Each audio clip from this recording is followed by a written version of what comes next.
बिस्मिल्लाहिर्रहमानिर्रहीम। बोलते कालम के साथ मैं मेरा जहान। और मैंने आपसे कहा था कि ये जो हित्ता अरब है ये अब जंग की लपेट में ही रहेगा।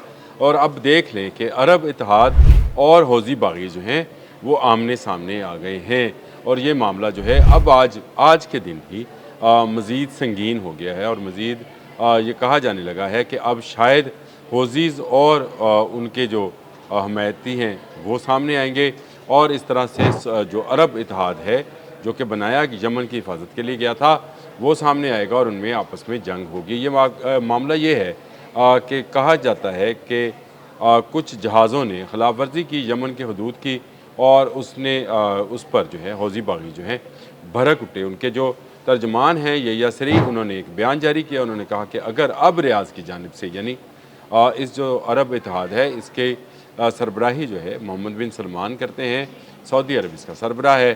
तो उन्होंने कहा कि रियाज़ ने अब अगर हमारी जो फ़ज़ाई हदूद है इसकी खिलाफ वर्जी की तो हम इसका भरपूर जवाब देंगे और निशाना बनाएंगे सऊदी अरब के और उसके इत्तेहादियों के मुख्तलिफ फ़ौजी अड्डों को, उनकी फ़ज़ाई स्ट्रिप्स को, यानी वो स्ट्रिप्स जो कि एयर फोर्स इस्तेमाल करती है उनको एयर स्ट्रिप्स को निशाना बनाया जाएगा। और मुख्तलिफ अहदाफ जो हैं उन पर रॉकेट बरसाए जाएंगे। ये एक जंग का ऐलान है क्योंकि दूसरी तरफ जो है तुर्की अल माल्की जो कि तर्जमान है अरब इत्तेहाद के, जिसमें बहुत सारे ममालिक शामिल हैं। इसमें सऊदी अरब लीड करता है, मोहम्मद बिन सलमान जैसे मैंने आपको बताया, लेकिन यूएई है, उसमें मिस्र है, उसमें बहरीन है, उसमें कुवैत है, कतर है। ये वो तमाम ममालिक हैं जिनका एक अस्करी और फ़ौजी इत्तेहाद यमन की हिफाजत के लिए यानी हौज़ीज़ के खिलाफ जो है बना हुआ है। उसको ये धमकी लगाई गई है। तुर्की अल माल्की ने कहा है कि मुँह तोड़ जवाब दिया जाएगा अगर हौज़ीज़ ने कोई ऐसी हरकत की।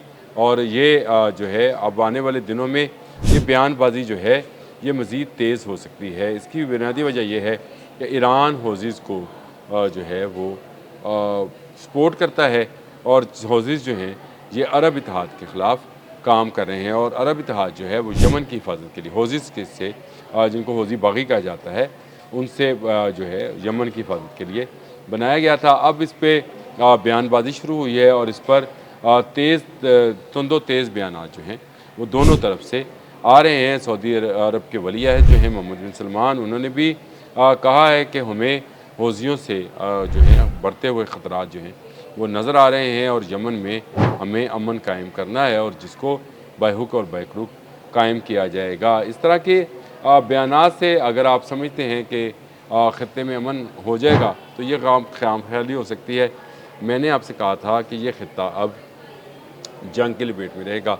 अब देख लीजिए इज़राइल मुसलसल गज़ा, फ़लस्तीन, लेबनान और शाम पर हमलावर है। ये सारे का सारा ख़ित्ता शाम है। इज़राइल, फ़लस्तीन, लेबनान और शाम जो मौजूदा सीरिया है ये भी, और इसमें इसके अलावा भी बहुत सारे दूसरे इलाके शामिल हैं। ये जितने इलाके हैं ये जो हैं जंग की लपेट में रहेंगे इसराइल की वजह से, क्योंकि वो इसको एक्सपेंड करना चाहता है।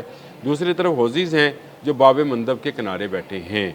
ये जो अरब इत्तेहाद है इसमें सूडान भी शामिल है, इसलिए कि बाब मंदब के एक तरफ जो है सूडान बैठा है। अब आप मुझे ये बताएं कि अगर ये जंग जो है बढ़ती है तो फिर एक और आबी रास्ता जो है, जो तजारती आबी रास्ता है, वो बंद हो सकता है। अहादीस की रोशनी में आपने सुना था, मैंने इससे पहले भी बताया, जिसका मफ़हूम ये था कि ये ख़ित्ता जो है मुसलसल जंगों की लपेट में रहेगा। और मैं ये आपसे कहता रहा हूँ कि ये पानी जो हैं, ये जो आबने हमस है और ये बाब मंदब है, ये तजारती गुज़रगाहें जो हैं ये इस वक्त अमलन ईरान के कंट्रोल में हैं। हौज़ीज़ जो हैं वो ईरान की पासदारान इनकलाब की बात सुनते हैं और इसके अलावा वो किसी की नहीं सुनते हैं। और ये बाब मंदब वाला इलाका अगर बंद हुआ तो यूरोप को एक बड़ा नुकसान हो सकता है तजारती तौर पर, क्योंकि उनकी सारी तेल की और सामान की तजारत जो है इसी रास्ते से होती है। और सऊदी अरब भी अपना जो तेल है वो इसी रास्ते से गुज़ारता है और यूरोप को सप्लाई करता है। ये सप्लाई लाइन जो है ये हौज़ीज़ के पास है। आपने हमस वाली सप्लाई लाइन जो है ईरान और ओमान के पास है। तो ये एक ऐसी सूरत हाल है जिसमें पासदारान इनकलाब बड़े पैमाने पर होने वाली दो तजारती गुज़रगाहों पर काबज़ है और ये तजारती गुज़रगाहें आने वाले वक्त में मज़ीद अहम होती चली जाएंगी। और आप याद कीजिए, मैंने आपसे कहा था कि जो बड़ी जंग है वो पानियों पर लड़ी जाएगी, यानी पानियों पर लड़ी जाने से मुराद समुंदरी गुज़रगाहों पर लड़ी जाएगी।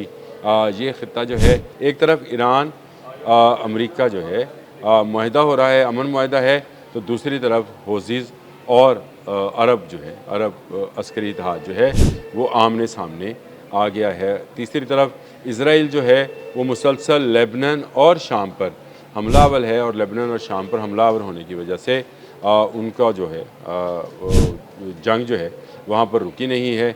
आज भी उन्होंने लेबनान के मुख्तलिफ़ इलाकों पर गोलाबारी की है और दूसरी तरफ से हिजबुल्लाह ने उसका जवाब दिया है, यानी वहाँ पर जंग नहीं रुक रही, शाम में जंग जारी है।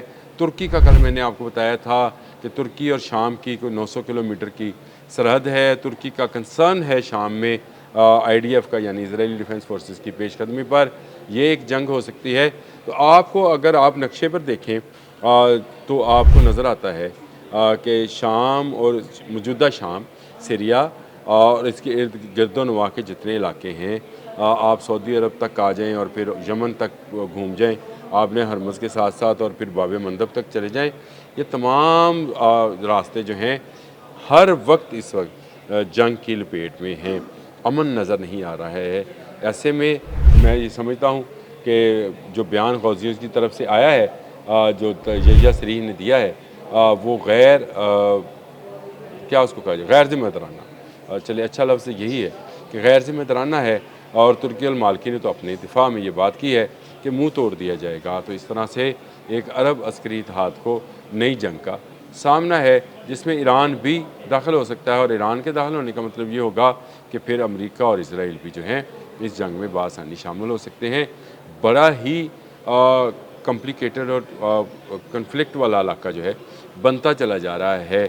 एक तरफ इसराइल है जो कि ग्रेटर इसराइल पर काम कर रहा है। नेतन्याहू ने कहा कि तीसरी आलमी जंग हो सकती है, हम तीसरी मरतबा ईरान पर हमला कर सकते हैं।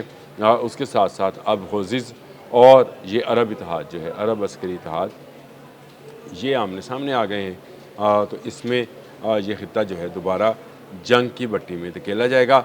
बंद क्या होगा, बाब मंदब बंद हो जाएगी और बाब मंदब बंद होने से मैंने आपको बताया नहर स्वेज़ के रास्ते यूरोप जो तजारत करता है वो ख़त्म हो जाएगी। इधर से सऊदी अरब की तजारत ख़त्म होगी, जिसको सऊदी अरब ख़त्म नहीं होने देगा।